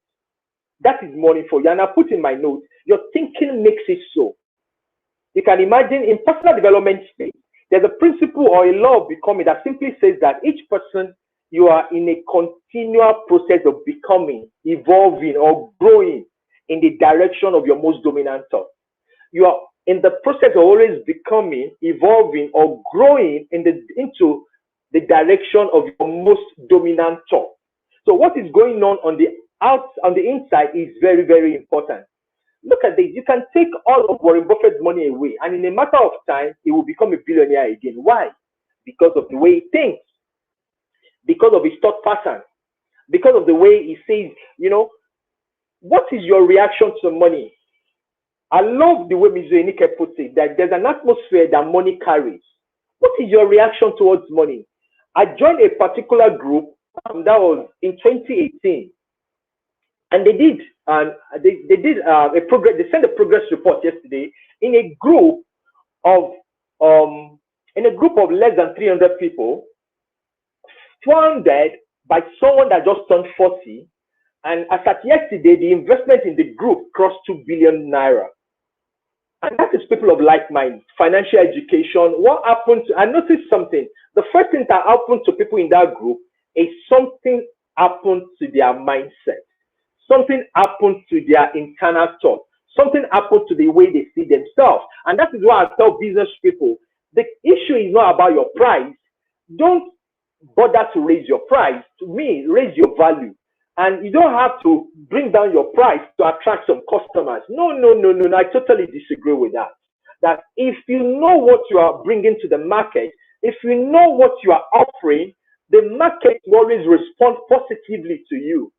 I've seen people bring in vendors from Lagos into town because it's for them, it's not about price, it's about the kind of value I can get, the kind of value the vendor is bringing to the table. And I put it here, your thinking has to change to be able to sustain your new experience. So after this meeting, I want you to be able to put in your notes, what is your new experience going to be like? How are you going to be seeing yourself? The law of awareness. How are you going to be seeing yourself? Because your subconscious mind was activated by your faith, belief, and expectations. What are your expectations? Note this, and I want you to put this down in your notes. A belief is not just an idea that you possess. It is an idea that possesses you. That is a quote by John Maxwell. A belief, if you believe something long enough, whether true or false, it will become your truth. If you believe something long enough, and that is where affirmation and your thought pattern plays a very key role there. It does not matter if what you believe is true or not. If it is true to you, it is true. Repeat anything long enough, it will start to become you. It will start to become you. It will start to become you. So, I put something else in my note. What you see is perception, but how you see it is perspective. So, how are you seeing yourself? What is your mindset like? Dweck spoke about the difference between the fixed mindset and the growth mindset. Some people believe, I'm going to come there, culture. Some people believe this is the way it is being done. And this is the way it has always been. And it will always be so. And I said, no. You need people that see issues from a different perspective for you to be able to grow into your potential. I said, when you grow yourself, your perspective changes. Just listening to Mr. Okwefolonshaw and Mrs. Enike this morning, it was as if two of them were trying to stretch my mind. I see people take loan to buy cars. And I said to people, look at this mindset. I said, a car is a depreciating asset. If I enter this car shop and I purchase a brand new car, the moment I leave that place, I can't come back there and say I want to return the car and expect them to give me my full value. No. The first time you rev that car, something had happened to the value of that car. And I've seen people, Mr. Okwefolon just said something about you not taking a loan to finance a business that you don't know anything about. I've seen a lot of people got their fingers burned. I don't know why HYIPs still thrive despite all the information at our disposal. Someone is saying, if you bring in this amount, I will give you 120% in 30 days, and you're not asking questions, and you're not asking, what are you doing with my phone? And what you're just concerned about is, let's just go in there, let's just go in there. It scares me. Your life travels in the direction of your dominant thought. Your life travels in the direction of your dominant thought. Let me paint another picture for us. We're trying to educate our children on finances. One of them turned 10 recently, and we set aside this amount of money. That was last year. We set apart this amount of money. That, look at this, was a birthday present, but we're going to invest this money in so fund, and the money matured 2 weeks ago, and the guy was so happy. And what we did was to move the interest that the money generated into his account. Then we told him what exactly we're doing with the capital again. That this capital will go into these other funds. And I said to him, you're just 10 years old now. But the time you are 18, you can imagine how you've been able to grow this money. Do you know what I'm doing to that young man? I'm thinking with his mindset. I want him to see money from a different perspective. Remember, I said what you see is perception, and how you see it is perspective. I want to change his perspective and perception about money. A belief is a thought that I trust is true. I ask people at times, are you a rich man? And most times, a lot of people see being rich, being wealthy, they only associate it to their net worth. They only associate it to the kind of money I have in my account. Then I say there's something about the law of association. Unhold belief can hold you prisoner. Unhold belief. And that is why the bulk of my work today is mindset. Mindset. Mindset. Why you need to change your mindset. Why are you doing what you're doing? Why do you have to move from point A to point B? Mr. Olad Okwefolonsho spoke about figures. Why your mind should be able to comprehend those figures. Why you should be able to plan on paper that, okay, if I put in this fund, this is the return. If I put in here, this is going to be the return. People shouldn't just bamboozle you with, I'm coming to just tell you something. You should be able to know your why, because once your why is established, the how becomes very easy. You can change your mind and you can choose a new belief. And that is one of the things I want us to take home in this my session today, that you can change your mind. You don't have to have a fixed mindset. What you need is a growth mindset, a mindset that can look at issues from a different perspective. You are not your belief. You are the person who chooses your beliefs. And that is why financial education is very, very important. Thank God Mr. Okwe spoke so well on that. I said, know how the world really works post-COVID, using the Jews as a case study. There's a book I'm currently reading, Thou Shalt Prosper. It's opening my mind to the fact that there's something about the Jews. You know, most of us have this assumption that the Jews are all doing well because they are blessed. The Jews are doing well because they're a special race, they're a special breed. I choose to disagree with you this afternoon. That it's because they apply some principles, and these are learnable principles that you yourself can apply. There are no limits to what you can believe. Principles does not respect any location. Neither do they respect any tribe. Neither do they respect your line of business. You just need to know why it is working when it is working, so that when it breaks, Mrs. Enike spoke about the fact that if you want the kind of result that you want, you need to clearly identify the kind of results you want in your life, and look at people already experiencing such results, and you need to get a bit closer to know why they are producing such results. Because if you just need to know the principles, you can produce the same set of results. I put here, I think greatness is an inside game, and that is one of the things I want you to live with here. Greatness is an inside game. What will you do if you believe it was possible? I want you to write that down in your notes, and I want you to be able to answer that when you are by yourself. What would you do if you believe it was possible? So I've been able to take you from belief to behavior to result. What you believe will ultimately affect your behavior, which will ultimately affect your results that you have in your life. So common mistakes to avoid. Remember, I'm just trying to walk around my 20 minutes. Admit when your ideas fail. Rely on good advice. My friend was in a session recently, and he was sharing his experience with me, very funny experience. The man was, most times, someone asks me a question, why a lot of motivational speakers are struggling lately. And I said, I don't understand. I don't understand what it was trying to say. But from my own perspective, a lot of people are not living what they are trying to teach people. It has to be your reality. You are teaching people how to make money, and you are not even near it yourself. You are teaching people how to, for instance, I saw one funny one posted by Lamide Johnson some days ago. You are telling people you can get followers for them, and you yourself, you only have maybe 200 followers. I need to see it in you. I need to be able to know you have it. The competition will stand still for long. Now, doing it for the wrong reasons, that is another mistake. The competition is not between you and the other man out there. The competition is between you and your potential. If you know you cannot fail, what is it that you want to do? And that is one question I want all of us to answer today. Write this down. The reason most people can't produce the kind of result, or they can't get the kind of result they want, is not because they don't want to. It is because they go about it the wrong way. They spend their life trying to get money rather than changing so that the money comes to them. That is Scott Anderson. So that they can attract the money. Remember, Mr. Unike said, money is like magnet.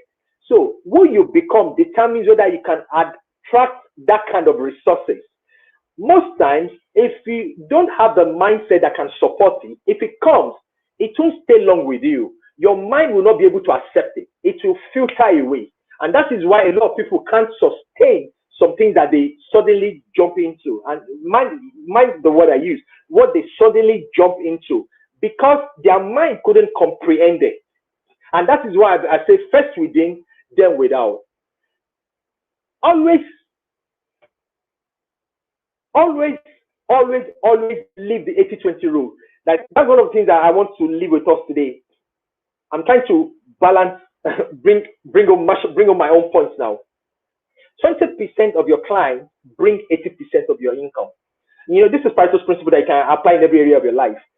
20% of your effort bring 80% of your result. 20% of what I do on daily basis gives me 80% of my result. So the first thing I need to do, I need to identify those core things that give me my result. What gives Mrs. Enike a result might be quite different from what gives me my own result. What gives Mr. Folonshaw his own result might be quite different. Our niche are different. So I need to know what works for me. Because something is working for Mrs. Enike does not mean it's going to work for me. Because something works for Mr. Ideation does not mean it's going to work for me. And I said, you can have more than you've got because you can become more than you are. Unless you change how you are, you will always have what you've got. That is Jim Rohn. So who do you need to become? You need to be able to write it down. Dare to see things better than they really are. I'm going to close my session with limiting belief. A lot of people are not getting the desired result because of limiting belief, their thought pattern. The mind cannot comprehend what you are talking to them about. They are not seeing what you are saying. You know, recently I was talking to a friend, a billionaire friend, and I said something to him. I said, making your first 1 million could be a bit difficult. But once you make the first one, it's as if the other ones are waiting for that first one to come in, then the subsequent ones comes in very easy. And the guy said to me that Bolaji, in a billion naira or whatever, in whatever currency, is the same principle. That getting the first one, because that first one looks so strange to you. That first one looks as if the heaven is going to fall down before you have it. So that's why I'm still going to repeat it again. I've said this more than 3 times this afternoon. What is going on outside of you is no more than a reflection of what is in you. You will never go beyond what is in you. So my question to you this afternoon is what is in you. We need to take out that limiting belief. So what is that limiting belief? What is a limiting belief? If I may ask you, what is a limiting belief? A limiting belief is something you believe to be true, which limits you in some way. It could be an idea, thought, or perspective that you hold on to for a very long time because you believe it to be true. Some people, whatever they are going through currently, they believe it's always someone's fault. I'm not doing well in life because my father did not send me to school. Things are not working for me because the atmosphere is not conducive. I must leave the nation. There's something called the law of responsibility. It says that everyone thinks of changing the world, but no one thinks of changing himself. So it starts with you, the law of responsibility. You cannot change what you are not responsible for. You cannot change what you are not responsible for. You can't change it if you are not responsible for it. As long as it is someone else's fault, as long as it is your past fault, as long as it is the economy's fault, as long as it is your parents' fault, as long as it is your DNA fault, you cannot change. There are many millionaires and billionaires out there who had far worse childhoods than you, worse parents. They are not even as smart as you. The only difference was that they took responsibility for their lives. So if you don't accept responsibility for your own actions, then you are forever changed to a position of defense. You are changed to a position of defense. So that is why I said it could be an idea, thought or perspective that you hold on to for a very long time because you believe it to be true. Because you believe it to be true does not mean it is true. Everyone has strong beliefs about life, people, money, success, and themselves. These beliefs run our life. These beliefs run our lives. You know, years ago, I went to see one of my technicians. Then I saw this man, a deacon in his church. Jokingly, I said to deacon, normally when I go for service like that, I give them things, I give them stuff. Then I said, Deacon, can you get me a bottle of Coke? And he said to me in Yoruba, don't worry, I'll translate it, but I want you to hear it in Yoruba so you appreciate what I'm talking about. He said, Sheyoman bomi sokoni. Literally, what he was trying to say is, MOB, you are rich enough. I cannot buy you a bottle of Coke. And I said to the guy beside me, I said, oh my God, it should take a long while for Deacon to break through in life because it's a stronghold. It's a stronghold that because you feel someone is richer than you, someone is better than you, you cannot be a blessing to them. If change is possible, why aren't we doing more to change? If you do not change the direction you are going, you are likely to end up where you are headed. So another question for you this afternoon, where are you headed? Where are you going? If you continue on this lane, in the next 3 years, where are you going to land? In the next 5 years, where are you going to be? In the next 15 years, where are you going to find yourself? People change for different reasons. So I want you to clearly identify why you need to change your mindset about money, because that is the bedrock. Before you get to where you're going, you need to clearly establish what I've just highlighted this afternoon. The poverty mindset is one that is impregnated with hopelessness, and trapped by strong conviction, you live with meager options. You know, for everything they are going through, they believe someone is responsible for it. And that is the issue we just treated. That's the law of responsibility. Because of my time, I think I have a few minutes left. It is what you learn after you know it all that counts. So you've listened to Mrs. Enika, you've listened to Mr. Okwefolowensho, you've listened to my session, and I want to tell you that let this tension lead to intention. What are the things you are clear-cut things you are going to do to move from point A to point B? You need to clearly see that. You need to activate the law of imagination. You need to activate the law. I put it here, I say imagination is the workshop of the mind. You and I will have a lot of reimagination to do. We need to do a lot of reimagination today. Where do I need to see myself? Where do you need to see yourself? You need to, I keep going to Mr. Unike's point. You need to attract that resources. You need to attract that vendor. You need to attract that partner. A lot of people have great ideas, but they are not able to communicate those ideas. You need to consciously work on your brand. Yes, you need to consciously reposition yourself because something has to happen to your mind. You know, I had a meeting with the team, the MOB tribe recently, and I remember telling them that as a member of my tribe, you are not permitted to drive a dirty car. And someone who is asking, what's the correlation between driving a dirty car and being who I'm supposed to be? Yes, there's a great correlation. I remember someone said to me one time that MOB, please can you help me repark my car? The moment I entered this car, I just came out and I told him, sorry, I won't be able to drive your car. The car was really dirty. And the same way, something has to happen to you on the inside. For me, it's a total package. People need to look at you and see things different all over you. You need to be able to attract that thing, the kind of resources we are looking for. Money is amoral. I've said that earlier on. It's neither good nor bad. It takes on the character of whoever is holding it. And you need to consciously develop yourself. What value are you bringing to the table? One of my car had issues recently, and we tried fixing it. For like 2 weeks, they couldn't fix it in Ibadan. So I just said to them one day, spend everything you're doing on the car. So I took the car to Lagos. In 1 hour, the problem was fixed in Lagos. And we came back to Ibadan same day. And a few days later, they needed to fine-tune something in the car. And because I told them, I don't want to go back to Lagos again. It's either we pick one of your team. I told the technician, it's either you tell one of your team to take this car to Lagos, or we invite those guys from Lagos to come. Don't worry, we'll take care of the bill. Guess what? Someone heard about it and said, MOB, I think there's someone I know in Ibadan that should be able to fix it. And I met this guy. Man, I was impressed. Going to Lagos initially was even a waste of time because this other guy would have been able to sort the issue, but he was not properly positioned. I've never heard of him till this person spoke about him. Then when he finished working on fine-tuning the car, I said to him, you need to take a conscious effort to make yourself visible. There's something about you being the light. I'm going to close my session with this. You need to see and you need to be seen. Two different positions. As a business owner, you need to see clearly. You need to know about what is going on around you. You don't need to limit yourself to what is happening in your field, because post-COVID, what happens in one sector affects what happens in another sector. So you need to position yourself in a way that you are seen and you see yourself clearly.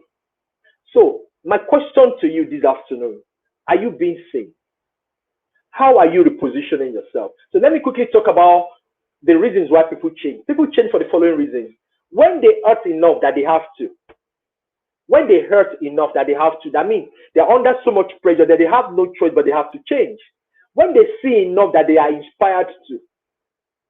When they learn enough that they have to. And when they receive enough that they are able to. I want you to leave that first one. That first part is not a good place to be in. When they hurt enough that they have to. That's not a good place to be, but it's a good place to start. When they see enough that they are inspired to, nice place. When they see enough. So my question to you, what have you seen in this session today that's going to inspire you to take a different position, that you must consciously feed your mind with the right information? You must consciously change your association. You must consciously see things from a different perspective. And when they learn enough that they have to change, and when they receive enough that they are able to, I put something, I said, surround yourself with people on the same mission with you. Surround yourself with people on the same mission with you. So let me just summarize all my points this afternoon. I started with gratitude. For me, gratitude is the first key to having a healthy personal life. Being grateful to God for what you have.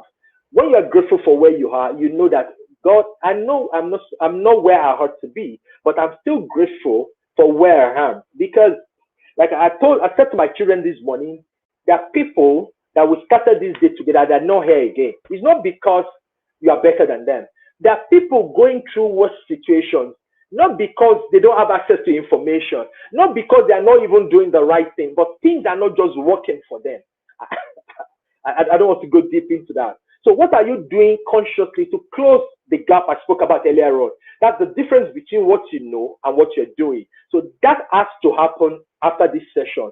The world is full of people who are not happy with their results. I've said that earlier on. So if you're not happy with your results, in clear-cut points listed out in your journal, what are the things you'll be doing after this session to move yourself from point A to point B?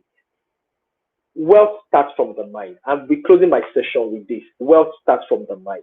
Thank you so much, Mr. Ideation, for the opportunity to be here this afternoon. I think my 20 minutes is up. Thank you so much, sir.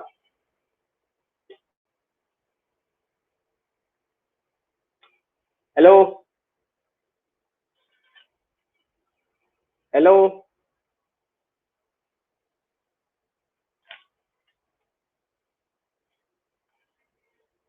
hello, Mr. Jason.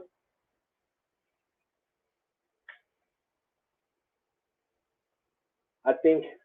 Can we still hear me, please? I think. Hello.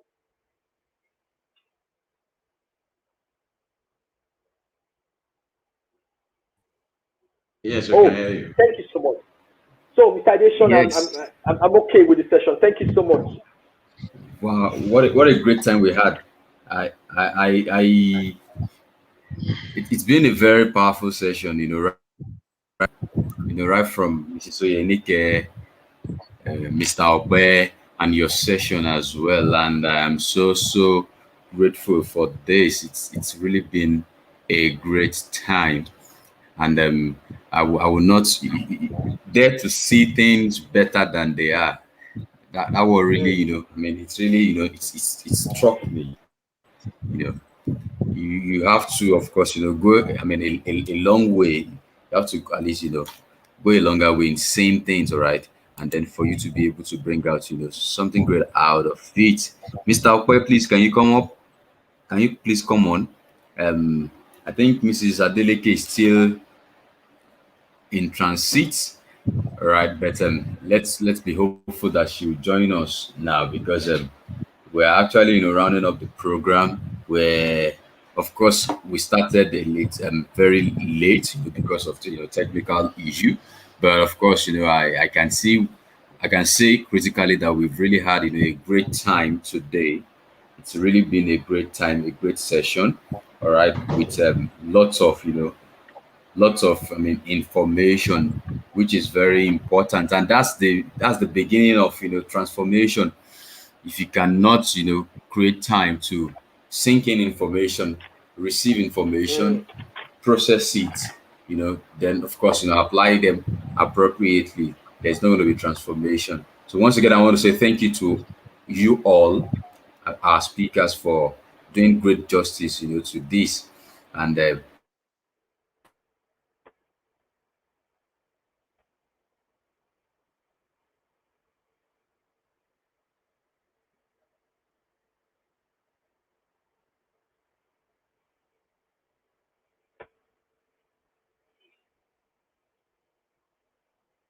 Oh, I think he's out.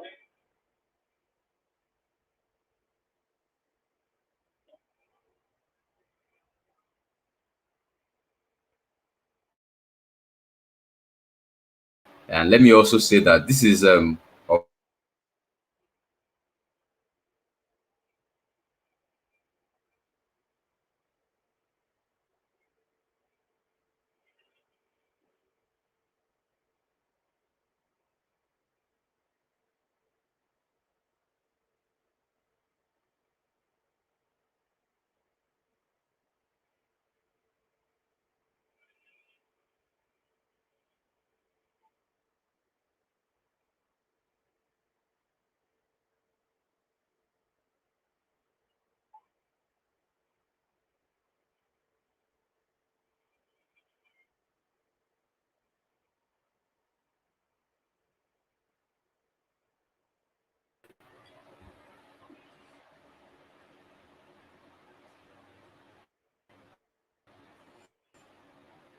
right. Do you have any question?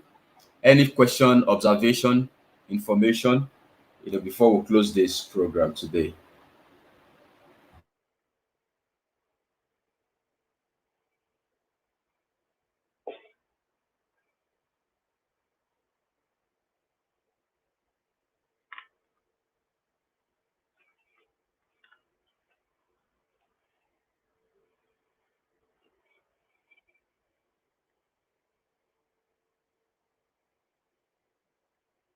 I think the network is affecting Mr. Edition's.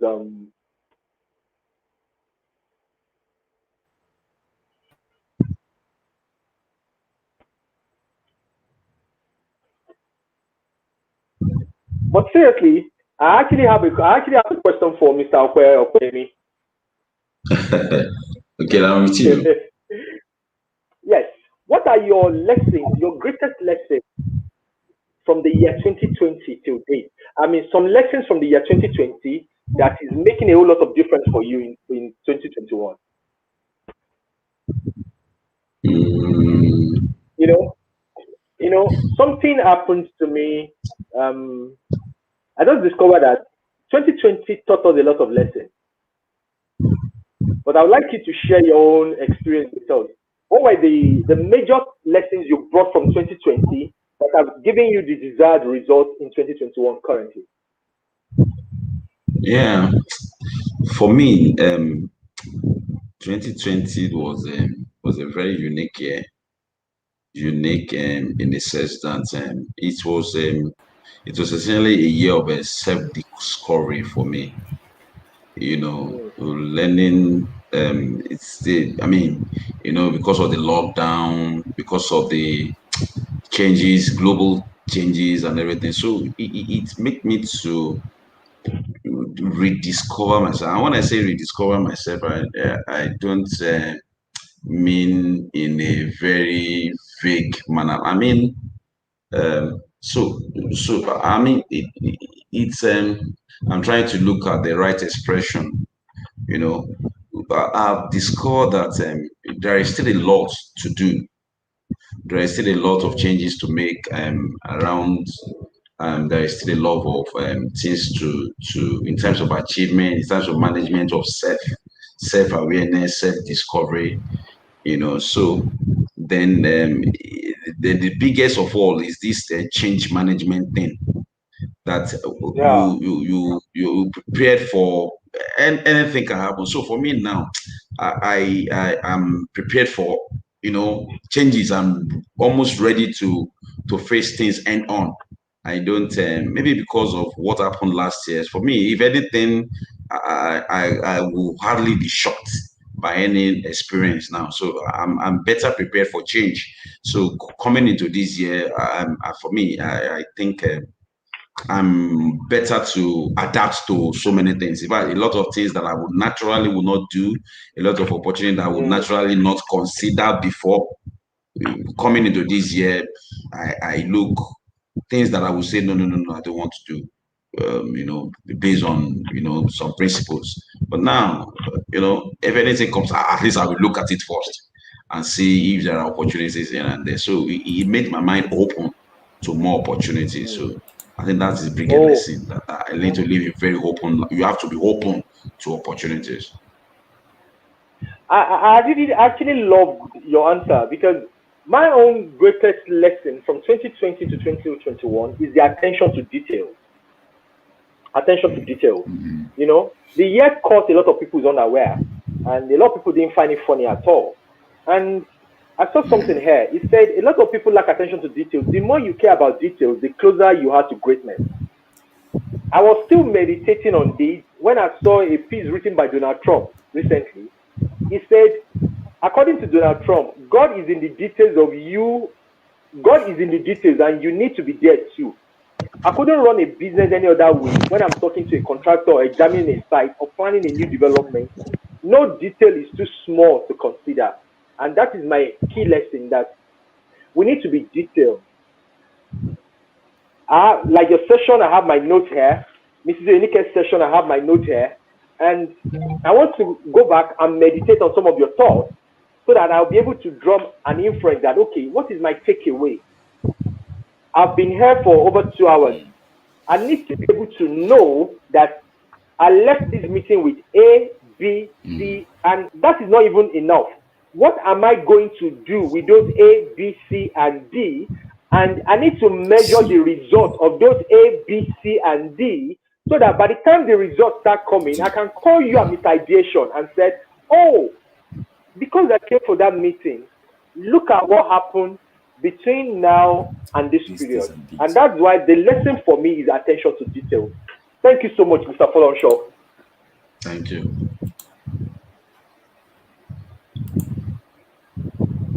Wow, I'm lost in transit anyway, but I know it's been a great discussion. Yeah. All right, over to you, Mr. Folonsho. Yes, we're just sharing the greatest lesson we learned in 2020. Okay, so that was what Oh, myself and okay, Ebobi were okay. In discussing 2020, in 2020 Yes, and in coming into this 2020. new year. Yes. the lessons from 2020 that we Okay, can apply I in have. 2021.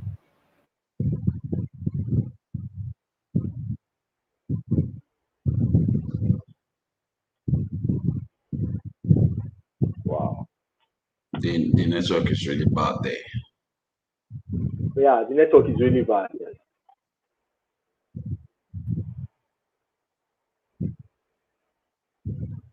I think yeah.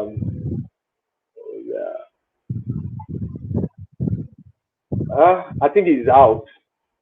I'm so sure. Maybe the other the participants, are they still with us? Yes, I want Because I can't really monitor that. their home. That I want to check. I want to check on YouTube to know whether Okay, they are still because here. Whether there's any question from them. yes, that's Let me check.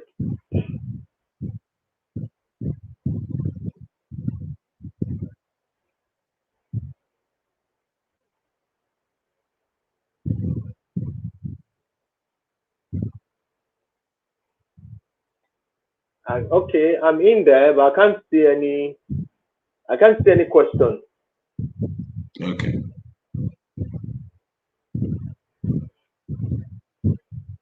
Okay, they can't communicate with us.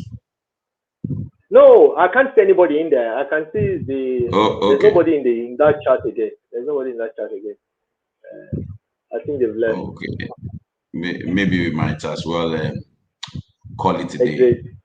Can't call it today. Okay. It was nice spending Okay. time with you, Mr. Yeah, Kwe. thank you so much, MOB. We appreciate God your bless you comment. so much, sir. Thank you Thank very you so much. much. You're Thanks. welcome, sir. Have a beautiful day, sir. You too.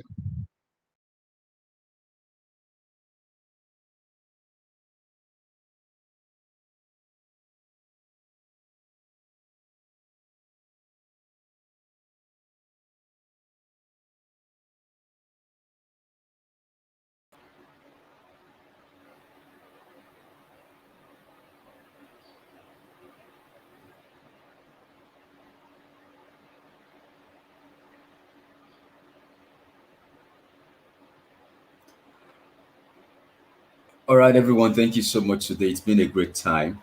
I know the network had been fluctuating, up and on and off, but of course, it's been really a great time for us today. Having the great speakers, on board, on ground to have, of course, spoken to us. Like I mentioned, or I don't know if I actually mentioned that this is just, of course, the introductory, level of this program. Is a whole program, and we, of course, hoping to come up with the other parts of this program anytime soon. Please, of course, stay tuned, and of course, keep tab with us in order for you to enjoy much more that we have, of course, for you. Thanks once again. My name is Ayodele Adebayo, Mr. Aviation, and thanks to, of course, Mr. Opefolo Show. Thanks to Mr. Mobolaji Bamidele, and of course also to Mrs. Oyenike Adelike. Thanks to everyone who actually joined this, of course, also on YouTube as well. It's going to be, of course, a great time and a better, of course, experience for us, right? MOB has spoken, all right? We are not taking all of this, details, all because we need to, of course, keep our notes, but of course, we are taking them because we need to, of course, practicalize them out there, act on them, and that's very, very important. So whatever thing you've learned today, go out there and of course, and of course, act them out, and let's of course, share, you know, the testimony of whatever results you're able to get out of it. Right. On this note, I want to say thank you once again, and of course, we bring this masterclass to an end today. Thank you very much. Thank you, everyone. God bless you. Bye.